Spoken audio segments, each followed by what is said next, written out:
సహచరుడు విజయ్ కుమార్ గారు ఈ పుస్తకావిష్కరణ సభకు ముఖ్య అతిథిగా చేసినటువంటి రేరా చైర్మన్ సత్యనారాయణ గారు, ముఖ్యంగా శంకర్ 10 మాటలు మాట్లాడితే 10 మాటల్లో ఒక 2 మాటలు సత్యనారాయణ గారి గురించి ఉంటాయి. నేను చూడడం ఇదే మొదటిసారి, కానీ నాకు శంకర్ ఎంత పరిచయమో సత్యనారాయణ గారు అంత పరిచయం. అన్నిసార్లు చెప్తుంటాడు, ఫోన్లో మాట్లాడని ముఖాముఖి కలదని అనేక సార్లు చెప్పగలిగే ఒక ప్రభావం చేసినటువంటి వ్యక్తిత్వం సత్యనారాయణ గారిది. వారికి అట్లాగే ఈనాటి సభలో ఈ కుంచె గీసిన చిత్రాన్ని పరిచయం చేసినటువంటి నా ఆత్మీయుడు నాగేశ్వరం శంకర్. చాలా సందర్భాల్లో చెప్తుంటాను, నా మనసులో మనసు అది, నేను ఏదో మాట్లాడాలనుకుంటాను, ఆయన మాట్లాడేస్తుంటాను. అంత దగ్గర నాకు ఆత్మీయుడు మా శంకర్. అట్లాగే శంకర్ని తీర్చిదిద్దిన ఆనాటి హెడ్ మాస్టర్ నాంపల్లి గారు. నాంపల్లి గారి ఈ సభలో ఉండడం చాలా సంతోషం. అది శంకర్ గొప్పతనానికి, నాంపల్లి గారి గొప్పతనానికి, వాళ్ళిద్దరి బంధానికి గుర్తు. ఎందుకంటే చాలా మంది హెడ్ మాస్టర్లను మర్చిపోయి ఉంటారు, లేదా హెడ్ మాస్టర్లు పిల్లల్ని కూడా మర్చిపోయి ఉంటారు. ఇద్దరి సంబంధం కొనసాగేటటువంటి ఒక అరుదైనటువంటి సందర్భం ఈ వేదిక మీద కనపడుతుంది. శంకర్కి, నాంపల్లి గారికి ఇద్దరికి హృదయపూర్వకమైనటువంటి ధన్యవాదాలు. ఇంకా శంకర్ సరే, ఆయన మాట్లాడేదంతా తన గురించే కనుక ప్రత్యేకంగా ప్రస్తావించే పని లేదు. సభలో ఉన్న శంకర్ గారి బంధువులు వాళ్ళంతా ఎంత కలిసి ఉంటారంటే నాకు చాలాసార్లు ఈర్ష కలుగుతుంటుంది. చాలా మంది బంధువులు దూరం దూరంగా అంటి ముట్టకుండా కలిసిన గంటలోనే విడిపోయి ఎప్పుడో తప్ప కలవకుండా, ఒకరి మీద కలిస్తే పొరపాటున కలిస్తే ఒకరి మీద ఒకరు గంటల కొద్ది ఆరోపణలు చేసుకొని చాటుకు చెవులు కొరుక్కుంటూ అనేక రకాలుగా మాట్లాడుకుంటారు. కానీ వీళ్ళ కుటుంబం ఎట్లాంటిదంటే కుమారస్వామి గారు, రవీంద్రనాథ్ గారు, శంకర్ గారు ముగ్గురు సడ్డకులు. హిరణ్మయి గారు, ఉమామహేశ్వర్ గారు, గాయత్రీదేవి గారు ముగ్గురు అక్క చెల్లెలు. వీళ్ళ 6 ఒకరి మీద ఒకరు ఒక్క పొరపాటు మాట చెప్పుకోగా కూడా నేను ఎప్పుడు వినలేదు. అంతా ఒకరినొకరు గుర్తు చేసుకుంటారు, ఆత్మీయంగా కలిసి ఉంటారు. ఇంత దగ్గరగా ఎక్కడ ఏ చిన్న ఫంక్షన్ అయినా వీళ్ళ 6 ఒక చోట కలవడం అనేటువంటిది నాకు చాలా సందర్భంలో. నాకు 2 తమ్ములు, ఒక చెల్లె, కానీ మా 2 తమ్ములు మాట్లాడుకోరు. నేను చాలా వేదికల మీద చెప్పిన, నేను చెప్పినది నా మీద కోపానికి కూడా వస్తారు, కానీ వాళ్ళని మాట్లాడుకోవడానికి మా బాబు మాట్లాడించడానికి మా బాబు ప్రయత్నం చేశాడు. మా అమ్మ అయితే మా 2 తమ్ముళ్ళ కాళ్ళు, 2 కోడళ్ళ కాళ్ళు కూడా నొక్కింది. మా మదర్ తల్లి, నన్ను కన్న తల్లి, కానీ వాళ్ళు మాట్లాడుకోలేదు. నేను ప్రయత్నం చేశాను, వాళ్ళు మాట్లాడుకోలేదు. ఇంకా వీళ్ళని చూసినప్పుడు నాకు ఈర్ష్య కాకపోతే ఏముంటుంది, ఈర్ష్య ఉంటుంది. కాబట్టి అంత ఆత్మీయంగా కలిసి ఉంటాను వాళ్ళకి. అట్లాగే శంకర్ మిత్రుడు, నా మిత్రుడు, సగం మంది ఇందులో ఉన్నారు. శంకర్ మిత్రుడు, నా మిత్రుడు. మా కత్తుకృష్ణ రాములు ఏమైనా రేపు వస్తావా అని అనగానే బయలుదేరి వచ్చేసాడు. సాధారణంగా పిలిస్తే తప్ప రాని పరిస్థితులలో వెంటనే బయలుదేరి రాగలిగి, మా శ్రీరాముడు ప్రత్యేకత ఏంటంటే అది శంకర్కు కలిగేటటువంటి సంతోషమైనా సరే తనకు కలిగేటట్టుగా భావించేటటువంటి ఆ సహృదయం, విశాల హృదయం తనకుంది. అట్లా మా ప్రభాకర్ ఇవాళ పొద్దున్న చెప్పాను, తాను వచ్చారు. ఇంకా ఇక్కడ అధ్యాపక బృందం, చాలా మంది మిత్రులు, పెద్దలు, విద్యార్థులు అందరూ కూడా శంకర్కు సంబంధించిన ప్రేమతోని, శంకర్ మీద ఉండేటటువంటి ఒక గౌరవంతో, గురుభావంతో ఇక్కడికి వచ్చారు. వాళ్ళందరికీ పేరు పేరున హృదయపూర్వకమైనటువంటి నమస్కారం. పోతే కుంచె గీసిన బతుకు చిత్రం చాలు కదా, ఈ పేరు పెడితే మేము పేరు గురించి చాలా చర్చించాం. బతుకు చిత్రం చాలు కదా అని శంకర్తోనే అన్నా. లేదు సార్, కుంచె లేకపోతే నేను బతికేటోది కాదన్నాడు. కుంచె లేకపోతే బతికేటోది కాదు, నన్ను కుంచె గీసింది, కుంచె తయారు చేసింది, కుంచె నన్ను బతికించింది, నన్ను పెద్దవాడిని చేసింది, నన్ను వికాసవంతుడిగా చేసింది అని కొంచెం మీద ఒక గౌరవం ఉంది కనుక ఆ కొంచెం మీద ఎంత గౌరవం అంటే పుస్తకం శీర్షికలో కొంచెం ఉండాల్సిందే అని పట్టుబట్టి కొంచెం గీసిన వరకు అట్లా కొంచెము అంత గౌరవంగా నాకు చాలా సందర్భాల్లో కొంచె పట్టుకున్న వాళ్ళు తెలుసు చిత్రకారులు, కలం పట్టుకున్న వాళ్ళు తెలుసు రచయితలు. కొంచె కలం రెండు పట్టుకున్నాడు ఆయన. ఈ రెండు పట్టుకున్న వాళ్ళు కూడా నాకు కొంతమంది తెలుసు. కానీ కొంచె కలము పట్టి వాక్కును బట్టి మాట్లాడినటువంటి వాళ్ళు మాత్రం అరుదుగా ఉన్నారు. అందులో శంకర్ను నేను ప్రత్యేకంగా చేస్తాను. కానీ చిత్రకారుడు కవి మా రాజేశారు ఉన్నాడు సిద్దిపేటలో, కాపు రాజేశారు చిత్రకారుడు, ప్రఖ్యాతి చిత్రకారుడు. ఆయన అడప కొంచెం ఒకటే కాదు, నేను కవిత్వం కూడా రాస్తానని కళ్ళ పట్టుకొని కవిత్వం కూడా రాశాడు. కానీ అట్లా వీరరాజు గారు కూడా ఉన్నారు, ఆయన కవి ప్లస్ చిత్రకారుడు. కానీ వాళ్ళిద్దరు టీచింగ్లో లేరు, వాక్ను ఆధారం చేసుకొని జీవించలేదు.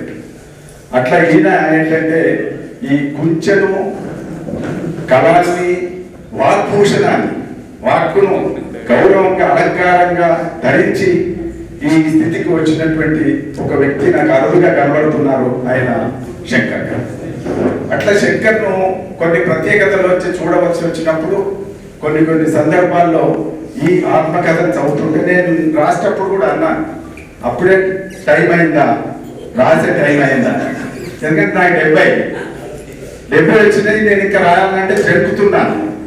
చాలా మంది మిత్రులు అడుగుతున్నారు, నువ్వు రాయొచ్చు కదా, నీకు చాలా అనుభవాలు ఉన్నాయి కదా. కానీ నేను జంకుతున్నాను, ఎందుకనంటే అప్పుడే రాస్తావా అని అంటారేమో, నా వయసు ఏమైనా పెరిగిపోయిందా అని అనుకుంటారేమో. నేను భయపడుతున్న రోజుల్లో ఆయన ఏకాయికి రాసి ఫేస్బుక్లో పెట్టేస్తున్నాడు, మీడియాలో పెట్టేస్తున్నాడు. నేను అడిగాను, అప్పుడే తొందర ఏంటి? లేదు సార్, రాయాలి సార్ అన్నాడు. ఈ రాయాలని అందరం అనుకుంటున్నాం, కానీ రాస్తున్న వాళ్ళు చాలా తక్కువగా ఉన్నారు.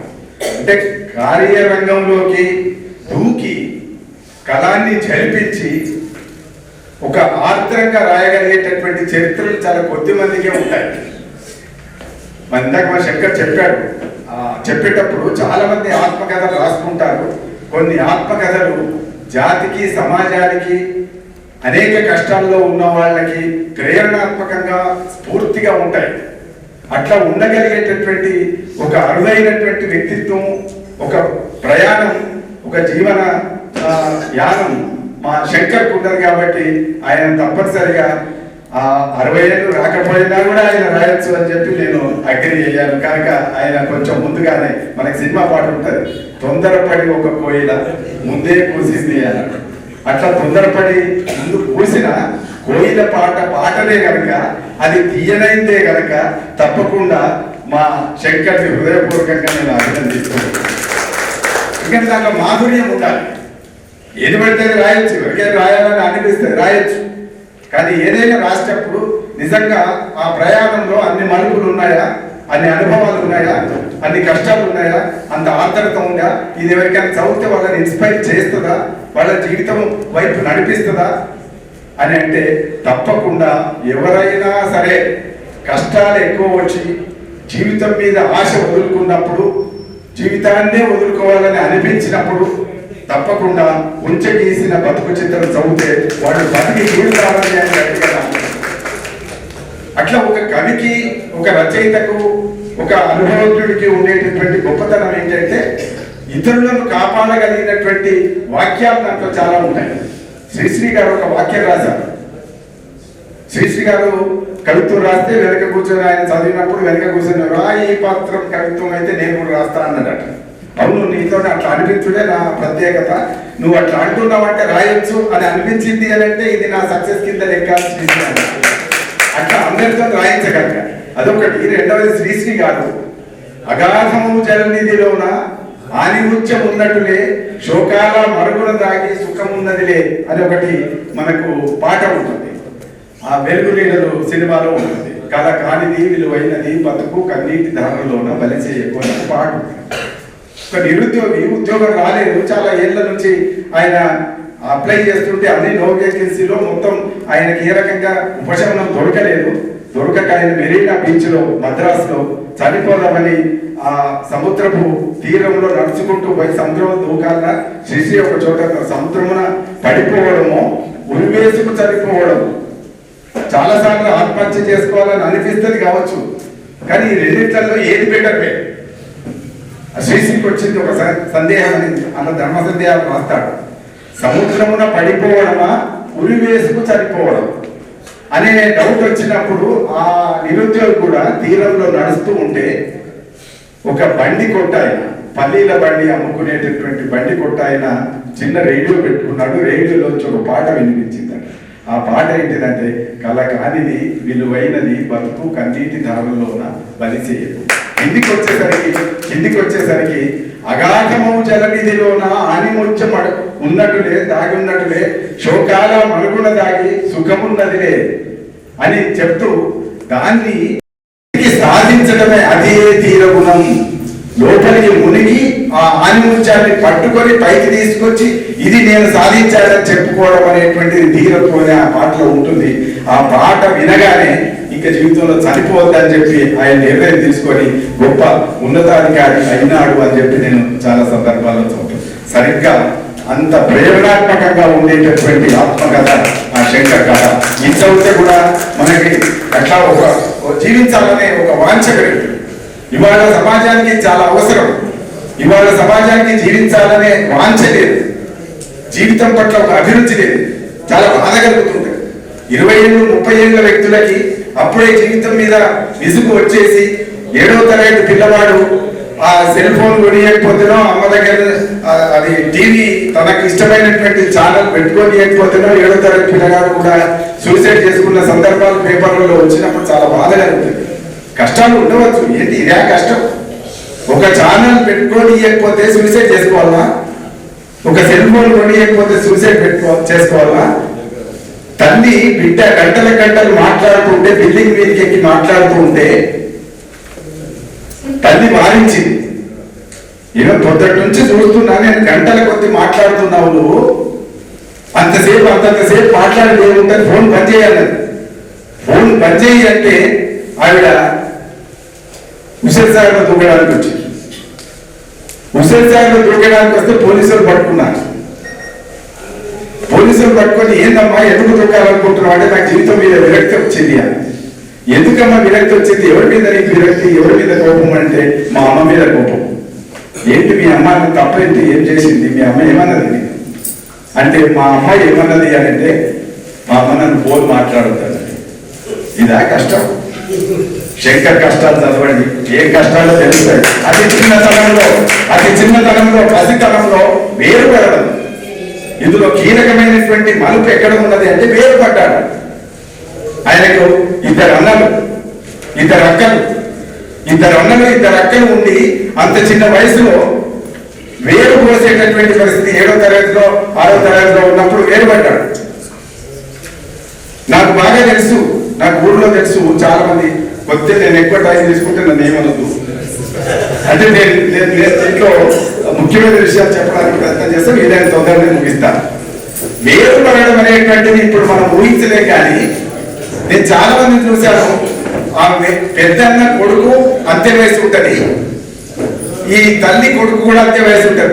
తమ్ముడి వయసు ఎంత ఉంటుందో పెద్దన్న కొడుకు వయసు అంతే ఉంటుంది. అంటే ఈయనకు ఆయన చిన్న ఆయన అవుతాడు, ఆ పుట్టిన పిల్లగాడికి చిన్న ఆయన అవుతాడు, ఇద్దరు ఆడుకుంటారు. ఆ దశలో ఏర్పడితే ఒకసారి మీరు ఆలోచించండి, తండ్రి లేని చోట తల్లి అట్లా ఏదో పిల్లల్ని సాధుతున్న చోట 2 అన్నలు వేరుపడి 2 అక్కలు పెళ్లిళ్ళయి వెళ్ళిపోతే ఒక తల్లి కొడుకు మాత్రమే మిగిలితే ఆ కుటుంబంలో ఎంత చీకటి ఉంటుందో మీరు ఒకసారి ఆలోచించండి. ఆ చీకటిని, దుఃఖాన్ని ఆవేశంతో జయించి, ఒక కసి అని రాసుకున్నాడు, ఒక కసితో జయించి ఇక్కడ దాకా ఇవాళ వచ్చి వాళ్ళ పుస్తక ఆవిష్కరణ జరుపుకుంటున్నటువంటి స్థితి శంకర్ ఉన్నది చెప్పుకోవాలి. అంటే వేరుపడిన వాళ్ళ కష్టాలు ఎట్లుంటాయో రాశాడు. వేరుపడిన తర్వాత అన్నది ఎంతసేపు అప్పులు పెడుతుంటారు. ఈ పిల్లగాడేమో తను జీవించాలి, తల్లి జీవించాలి, పిల్లగాడిని సాధాలి. ఈ ఇద్దరి మధ్యన, తల్లి కొడుకుల మధ్యన ఉండే ప్రేమ ఎంత బలంగా ఉంటుందో అంత బలంగా దీంట్లో రాశాడు. ధీరం ఆహ్వాని రాశాడు శ్రీశ్రీ. అక్కడ ధీర గుణం అన్నాడు, శోధించి సాధించేది అదే ధీరగుణం అన్నాడు శ్రీశ్రీ. శోధించి సాధించినటువంటి ధీర శంకరే కాదు, వాళ్ళ అవ్వ గంగవ్వ లేకపోతే శంకర్ చెప్తారు. అంటే ఎట్లా ఉంటారు పుట్టక లేదనుకోండి, కానీ తీర్చిదిద్దినటువంటి ప్రత్యేకత. ఉంచి ఆయన తీర్చిదిద్దితే తీర్చిదిద్దవచ్చు, కానీ గంగవ్వ ఆయన తీర్చినటువంటి తల్లి. అందుకని ధీరం అవ్వాలి 2 చాప్టర్స్ రాశాడు. అట్లా ఒక ధీరత్వంతో భర్త ఒక రకమైనటువంటి కష్టాలు పెడుతూ ఉండవచ్చు, ఆయన ఒక పద్ధతిలో జీవిస్తున్నాడు. రాజయోగానంద భజనమాల రాశాడు, ఆయన భజన కీర్తన రాస్తాడు. చాలా చిత్రమే ఉంటుంది. నేను ఈ మధ్య భారతంలో రాశాను. రాజయోగానంద భజనమాల రాసిన ఆయన ఒక భార్య గంగలో ఉండగా ఇంకొక ఆమె పెళ్లి చేసుకొని వెళ్ళిపోయాడు. అక్కడికి ఇక్కడికి తిరుగుతాడు కావచ్చు. అదొక ఊరిలో సంసారం, ఇదొక ఊరిలో సంసారం. అక్కడ ఒక భార్య, ఇక్కడ ఒక భార్య, ఇద్దరి మధ్యన తండ్రి. ఎప్పుడైనా వచ్చినప్పుడు పొరపాటున గంగలు వెళ్ళాలంటే ఇటు ముఖాలు రాడు. ఆ రానప్పుడు చేతిలో ఉన్న కొడుకు శంకర్ను పెంచుకుంటూ పెరగాలి. శంకర్ను పెంచాలి, వయసు రీత్యా పెంచాలి, బుద్ధిరీత్యా పెంచాలి, చదువు రీత్యా పెంచాలి. జీవితంలో ఒక గొప్ప వ్యక్తిని తయారు చేయగలిగేటటువంటి శక్తి తీసుకురావాలి. అలాంటి ఒక దశలో శంకర్ చాలా తెలివితేటతో, మా శంకర్ ఎందుకన్నా మంచి మాట అన్నాడు. నాకంటే శంకర్ చాలా తెలివైన వాడు అన్నాడు. శంకర్ కూడా చాలా కష్టాలు పడి వచ్చారు నాకు తెలుసు. ఈ శంకర్ కష్టాలు ఇట్లున్నాయంటే ఆ శంకర్ కష్టాలు ఇంకా దూరంగా కూడా ఉన్నాయి నాకు తెలుసు. అట్లా ఆ శంకర్ కష్టాలు పడినా ఆయన ఏమన్నాడంటే, ఈ శంకర్ నిజంగా తెలివైనోడు అన్నాడు. తెలివైనోడు కాకపోతే ఆయన బయటకు వచ్చి ఎన్ని వృత్తులు చేశాడో అవన్నీ రాశాడు. ఆయన గుంచబట్టుకోవడం వెనకాల, ఆయన విగ్రహాలకు రంగులు వేయడం వెనకాల, సైన్ బోర్డులు రాయడం వెనకాల, ఎక్కడెక్కడో తిరిగి రూపాయి ఆధారకు పనులు చేయడం వెనకాల జీవితంలో ఎన్ని కష్టాలు పడి వచ్చాడో అన్ని కష్టాలు పడి వచ్చాడు. కాబట్టి అటు తల్లి ధీరత్వంతో పెంచి ఉండవచ్చు, కానీ చాలా వివేకంతో శంకర్ ప్రవర్తించినాడు కనుక ఎప్పటికప్పుడు ముందడుగు వేసేటప్పుడు ప్రతి అడుగు కూడా ఆలోచనాత్మకంగా ఆచి తూచి వేశాడు కనుక ఆ అడుగులన్నీ కూడా ముందుకు శిఖరాలకు చేర్చినాయి. ఆ శిఖరమే ఇవాళ కామారెడ్డి కాలేజీలో తెలుగు అధ్యాపకుడుగా, ఎల్లారెడ్డిగా ఉండవచ్చు, ఎల్లారెడ్డి కాలేజీలో తెలుగు అధ్యాపకుడుగా చేర్చినటువంటి. అక్కడ నుంచి బయలుదేరి ఇంత దూరం రావడం. తను అన్నాడు అక్కడ ఈ పుస్తకం రాసేటప్పుడు ఒక ముందు మాట లాంటిది రాశాడు. ఎందుకు రాస్తున్నా అని రాశాడు. ఎందుకు రాస్తున్నా అనే దాంట్లో ఏం చెప్పాడంటే, ఈ పుస్తకం చదివితే చాలా మంది యువతరానికి ప్రేరణాత్మకంగా ఉంటుంది అనే ఉద్దేశంతో రాస్తున్నానని చెప్తూ ఒక మాట తన గురించి తానే చెప్పుకున్నాడు. ఎవరి జీవితం వాళ్ళే తయారు చేసుకునే శిల్పులు అన్నాడు. శిలా నీవే శిల్పి నీవి అని జయరాజ్ పాట ఉంటుంది. ఆయన ఈ మధ్య రాసి ఉండొచ్చు, కానీ ఈ శిలా శిల్పం ఆయన పాట రాయకముందే ఇది తయారైనటువంటి శిల్పం శంకర్. ఆయన పాట రాయలేదు. అట్లా శిలా నీవే శిల్పి నీవి అని దాంట్లో మొదటి రాసుకుంటూ ఏమన్నాడంటే, ఎవరి జీవితాన్ని వాళ్ళే చెక్కుకోవాలి. ఎవరో వచ్చి ఆదుకోరు. అదే శ్రీ రాశాడు, ఎవరో వస్తారని ఏదో చేస్తారని ఎదురు చూసి మోసపోకుండా అన్నాడు. ఎదురు చూసి మోసపోకుండా మనం మన మీద నమ్మకంతో మనం వెంట ఏం కావాలో, జీవితంలో ఏ వృత్తిలోకి వెళ్ళాలో, ఏ ఆలోచనతో ఉండాలో, ఏ పరిశోధనతో ఉండాలో, ఎక్కడికి చేరుకోవాలో, ఏ గమ్యానికి చేరాలో అంత స్పష్టత ఉండగలిగినటువంటి వ్యక్తి శంకర్. శంకర్ బెంగాలీలకు వి పలకరు, బి అంటారు. మీకు తెలుసా? బెంగాలీలకు వి పలకరు, బి అంటారు వాళ్ళు. ఉదాహరణకి వరవరరావు గారు ఉంటే మిస్టర్ బరవరరావు అంటారు, మిస్టర్ బరవరరావు అంటారు. వరంగల్ అంటే వరంగల్ అంటారు. అందుకని చాలా చిత్రంగా వాళ్ళు అంటే వాళ్ళని తగ్గించడం కాదు, వాళ్ళ భాష గొప్పతనం. అట్లా నేను ఇది ఎందుకు చెప్పుకొస్తున్నానంటే, ఈ బి శంకర్ ఆయన అది నాకు చదువుతుంటే తెలిసింది, ఎప్పుడూ చెప్పలేదు నాకు ఆయన. బి శంకర్ ఎందుకంటే ఆయనకు ఒక ఇంటి పేరు కూడా ఉన్నది. వడ్ల కాదు ఆయన ఇంటి పేరు, వడ్ల శంకరే కాదు ఆయన, బెజ్జంకి శంకరయ్య. ఆ బెజ్జంకి అనేది వాళ్ళ ఇంటి పేరు. అది పొరపాటున ఆనాడు స్కూల్లో అప్పటికి నాపల్లి గారు రాలేదు అనుకుంటాను. చేరినటువంటి హెడ్ మాస్టర్లు ఈయన ఎవరు అని అంటే వడ్ల పిల్లగాడు అంటే వడ్లశంకర్ అని రాసేస్తాడు, వి శంకర్ అయిపోయాడు. అంటే ఆయనకు బహుశా మా బెంగాలీలకు వి పలకకపోతే ఆ శంకరయ్య గారికి వి పలకక వి రాసి ఉంటాడని నేను అనుకుంటున్నాను. అట్లా వి శంకరయ్య అయ్యాడు. అట్లా వి శంకరయ్య అయ్యి వి శంకరయ్య. మా అందరం నాకు శంకరయ్య అని పిలవడం ఇష్టం, శంకర్ అని పిలుస్తాను. మంచి పేరు ఉన్నాక అయ్యా కూడా ఎందుకు అని శంకర్ అని పిలుస్తాను. మా శంకరం అని పెట్టుకున్నాడు ఆయన, నాగేశ్వరం శంకరం, కానీ నేను శంకర్ అనే పిలుస్తాను. ఎందుకంటే శంకర్ అనే పేరు కొంచెం కొంచెం మోడర్న్ గా కొంచెం అనడానికి వినడానికి బాగుంటుంది అనేది నందికి శంకర్. అట్లా ఇవన్నీ ఒక ఒక దీంట్లో తీసుకొస్తుంటే నాకు రెండు రహస్యాలు ఆయన అర్థమైనవి. ఇందులో చదువుతుంటే ఆయన ఎప్పుడు చెప్పనివి. ఆయన చాలా తెలివైన వాడు నిజమే, కానీ ఇంటర్మీడియట్ ఫస్ట్ ఇయర్ లో ఫెయిల్ అయ్యాడు. ఇంటర్మీడియట్ ఫస్ట్ ఇయర్ లో ఫెయిల్ అయ్యాడు. ఆయన రాసుకున్నాడు. రాసుకున్నప్పుడు అదే బండారు చెరువు మీదకి పోయాడు. పోయి జీవితం ఎందుకు అనుకున్నాడు. కట్ట నుంచి ఆడికి ఎన్ని తిరిగాడు. ఇలా మునిగి చనిపోతే అయిపోద్ది అనుకున్నాడు. ఆ చెరువులో తుమ్మి చనిపోతే అయిపోద్ది అనుకున్నాడు. అక్కడే సిక్స్త్ సెన్స్ అంటాము, లేదా జీవితం మీద వాంఛ అభిరుచి ఏదైతే ఉంటుందో అది మనిషిని కాపాడుతుందనడానికి ఆ చెరువు అక్కడి నుంచి ఇక్కడి నుంచి తిరుగుతుంటే ఏ చెరువులో పడిపోదామని అనిపించిందో అదే చెరువు ఆయనకు ఉపదేశం చేసింది. నువ్వు జీవితంలో సాధించాల్సింది చాలా ఉంది, ఆ సాధించాల్సిన గమ్యాలన్నీ శిఖరాలన్నీ సాధించి గమ్యానికి చేరుకునేటటువంటి అవకాశం నీకుందని ఆ చెరువు ఆయనకు చెరువులో ఏదో ఒక రహస్యం ఊడింది. ఆ ఊడిన దానికి ఇవాళ ఆయన నిలబడ్డాడు. నిలిచి గెలిచినటువంటి వ్యక్తి శంకర్ భీష్మ. ఏది ఊదుతుందో మనం తెలుసుకోగలగాలి. ఒక జన్మన్ సామెత ఉన్నది, ప్రతి వస్తువులో ఒక పాట ఉంటుంది. ప్రతి వస్తువులో ఒక పాట ఉంటుంది. ఆ పాట బయటికి పాడాలని ఆ వస్తువు అనుకుంటుంది.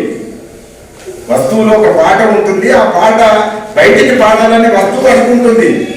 ఆ వస్తువు అనుకుంటున్న విషయాన్ని కనిపెట్టేవాడు కవి. అతను పాడతాడు, మనం అందరం విని ఉత్తేజితం అవుతాము అని చెప్పి జర్మనీలో ఒక సామెత. అట్లా చెరువు దగ్గరికి పోయిన తర్వాత చెరువు ఒక పాటను ఆయనకు వినిపించింది. జీవితం చాలా గొప్పది, దీన్ని ఎప్పుడు వదులుకోవద్దు, దీన్ని అనుభవించాలి, దీని మాధుర్యం పొందాలి, దీన్ని మకరందం పొందాలి. అట్లాంటి ఒక ఉపదేశం ఆ చెరువు చేసింది కనుక ఇట్లా ఎంతమందికి చెరువులు కాపాడి ఉన్నాయో, ఎంతమందికి చెరువులో అలలు కాపాడి ఉన్నాయో. ఒక కవి రాస్తాడు, కెరటం నా ఆదర్శం. కెరటం అలా నా ఆదర్శం. కెరటం అంటే అలా, కెరటం నా ఆదర్శం. ఎందుకంటే పడినందుకు కాదు, పడినా లేచినందుకు. కాబట్టి కెరటాన్ని చూసి మనకు ఎక్కడ నేర్చుకోదలుచుకుంటే ప్రతి వస్తువు నీకు నేర్పుతుంది. ప్రకృతిలో ఉండే ప్రతి వస్తువు నీకు నేర్పుతుంది. ప్రతి వస్తువు జీవించమని చెప్తుంది. దానికి విశ్రాంతి ఉందా? చెరువులో కెరటాలు రాత్రి వస్తుంటాయి, పగలు వస్తుంటాయి. కెరటం అలసిపోదా? చెరువు అలసిపోదా? కానీ చెరువు అలసట ఉండదు. సరిగ్గా చెరువు నుంచి, సముద్రం నుంచి, నది నుంచి మనం నేర్చుకోదలుచుకుంటే జీవితం అంతా ప్రయాణించడం, జీవితం అంతా ఇతరుల కోసం ప్రవహించటం. పరుల కోసం పాటుపడని నరుడు బతుకు దేనికని, మూగ నేలకు నీరందివ్వని వాగు పరుగు దేనికని అన్నాడు నారాయణ రెడ్డి గారు. మూగ నేలకు నీరందివ్వాలనేటువంటి ఒక తపన మనలో ఉండాలి. అది శంకర్లో ఉంది కనుక శంకర్ ఆత్మకథ అంతా రాస్తున్నాడు. ఎక్కడో ఫరీద్పేటను నేను ఒక మాట అన్నాను, నాకు అదేదో కొంచెం శబ్ద అలంకారం ఇష్టం కనుక ఫరీద్పేటనే కాదు, అది తర్ఫీద్పేట. ఫరీద్పేట, తర్ఫీద్పేట, శంకర్ను తర్ఫీద్ చేసినటువంటి పేట. శంకర్, నేను ఫరీద్పేట కూడా వెళ్ళాను. ఆయన ఫరీద్పేట మీద ఒక పుస్తకం రాశాడు. ఊరి మీద ఎంతో ప్రేమ ఉంది కనుక. ఉద్యమ కాలంలో కోదండరామ్ గారు, నేను, దేశపతి శ్రీనివాస్, ఇంకెవరో చాలా మంది వచ్చి ఫరీద్పేటలో పుస్తకావిష్కరణ జరిగింది. మేడం కూడా వచ్చారు. అట్లా ఫరీద్పేట శంకర్ను తర్ఫీద్ చేసినటువంటి గొప్ప ఊరు. అందుకని వాళ్ళ గంగమ్మ ఎట్లాంటిదో ఫరీద్పేట అట్లాంటిది. ఫరీద్పేట ఎట్లాంటిదో బంగారు చెరువు కూడా అట్లాంటిది. అంటే తల్లి ఒడి ఎక్కడ ఉంటుంది? తల్లి దగ్గరనే ఉండదు. పల్లె ఒడి కూడా తల్లి ఒడే, చెరువు ఒడి కూడా తల్లి ఒడే, ప్రకృతి ఒడి కూడా తల్లి ఒడే. ప్రకృతిలో మనం నేర్చుకోదలుచుకుంటే చాలా ఉన్నాయి. ఎంతమందికి ప్రకృతితో ఇన్స్పైర్ అయితే తప్ప ఇక్కడ దాకా రామ్. జీవితంలో ప్రతి మనిషికి ఏదో ఒక రోజున చనిపోవాలని అనిపిస్తుంది. కష్టాలు రాకుండా ఉండవు. చనిపోదామని అనిపిస్తుంది. కానీ చనిపోదామన్న ఒకనొక విచికిత్సలు, ఒక సందేహ దశలు జయించగలిగేటటువంటి శక్తి ఏంటిదంటే జీవితం మీద ఉండే ప్రేమ, జీవితం పట్ల ఉండే అభిరుచి.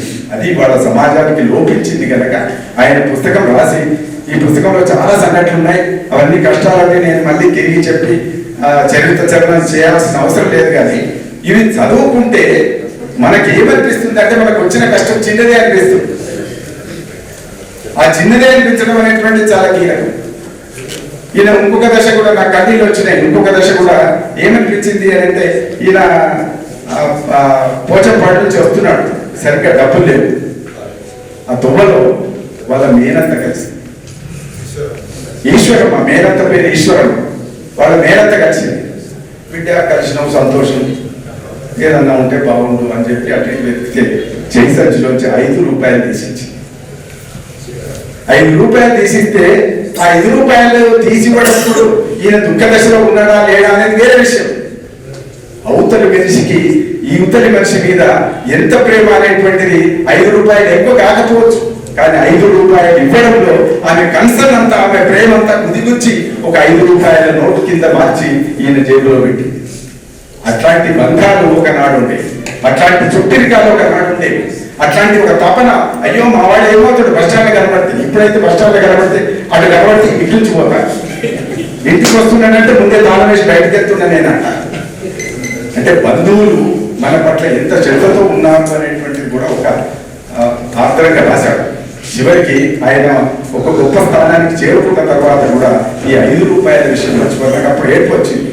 అంటే ఇలాంటి సన్నివేశాలు నాకు 100ల కొద్ది ఉన్నాయి. అట్లా చూసినప్పుడు తిరిగి ఆమెను మర్చిపోకుండా మళ్ళీ ఆ ఇంటికి వెళ్ళి ఆమెను ఈశ్వరమ్మను వెతుక్కుంటూ వెళ్ళి ఆయన కూడా అదే పద్ధతిలో ఎందుకైనా అక్కడికి వస్తాయి అని చెప్పి 500 రూపాయల నోటు తీసి చూపించారు.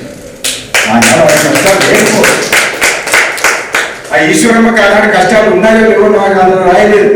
కానీ ఉన్నా లేకున్నా మనం బస్ స్టాండ్ లో ఆమె ఇచ్చిన 5 రూపాయల యొక్క విలువ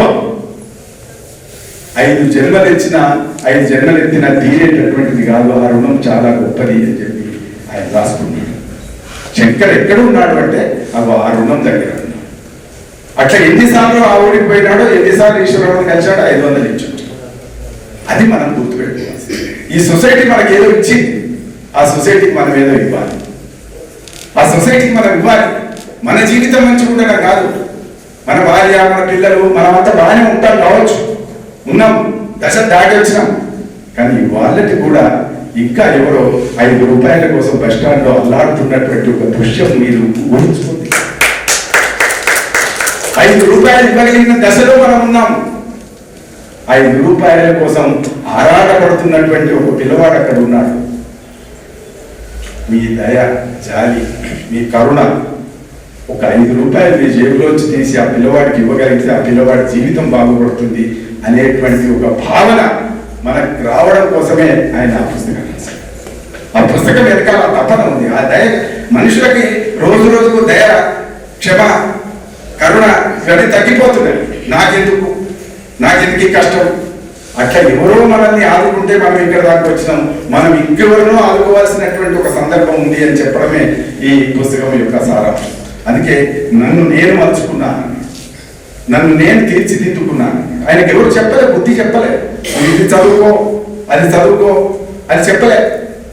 కొరక వాళ్ళ అవ్వ చెప్పులు కొనిచ్చి, చెప్పులు అంటే ఆ రోజున ఇవాళ మనకి చాలా చిన్నప్పుడే బుడి అడుగులు నడవనప్పుడే, ఇంకా అడుగులు కూడా వేయకముందే మంచి షూస్ కొనిస్తారు, షూస్ వేస్తారు, షూస్ తీస్తారు. అట్లాంటి తల్లులు, అట్లాంటి పరిస్థితులు వాళ్ళు వచ్చినాయి.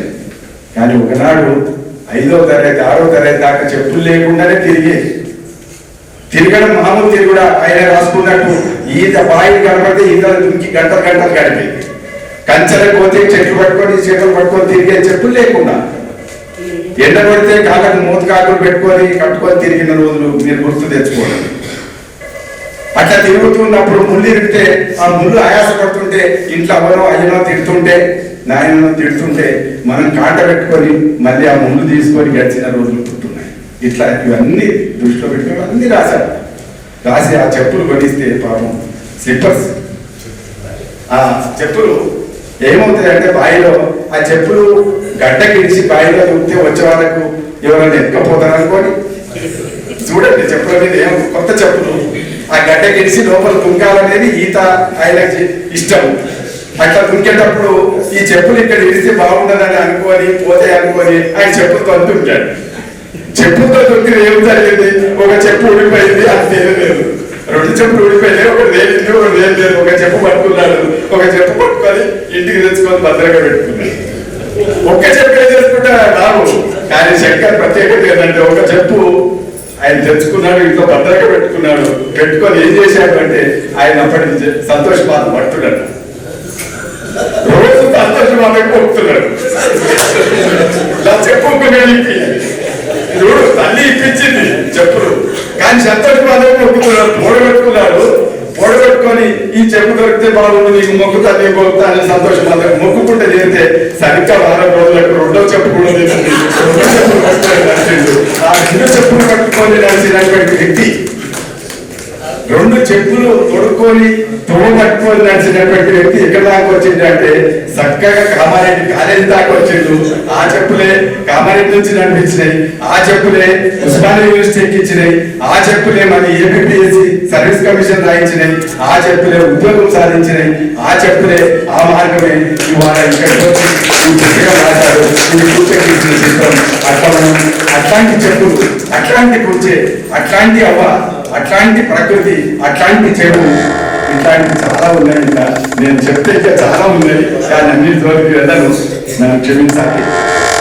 మా శంకర్కి హృదయపూర్వకమైనటువంటి అభినందన. ఇందులో చదువుతుంటే నాకు అనిపించింది, నేను ఎందుకు రేట్ చేస్తున్నాను, ఇంకా నేను కూడా రాయాలి కదా అని అనిపించింది. ఆయన కంటే దాదాపు ఒక 14-15 నేను పెద్ద అయినా నాకు మళ్ళీ ఏమనిపించింది అంటే నేను ఎందుకు రాయకూడదు, నేను రాయాలి కదా, నేను కూడా రాయాలి కదా అని అనిపించింది. కాబట్టి సీనియర్లను కూడా ప్రభావితం చేయగలిగినటువంటి శక్తి ఈ పుస్తకంలో ఉంది. చాలా సంతోషం, హృదయపూర్వకమైన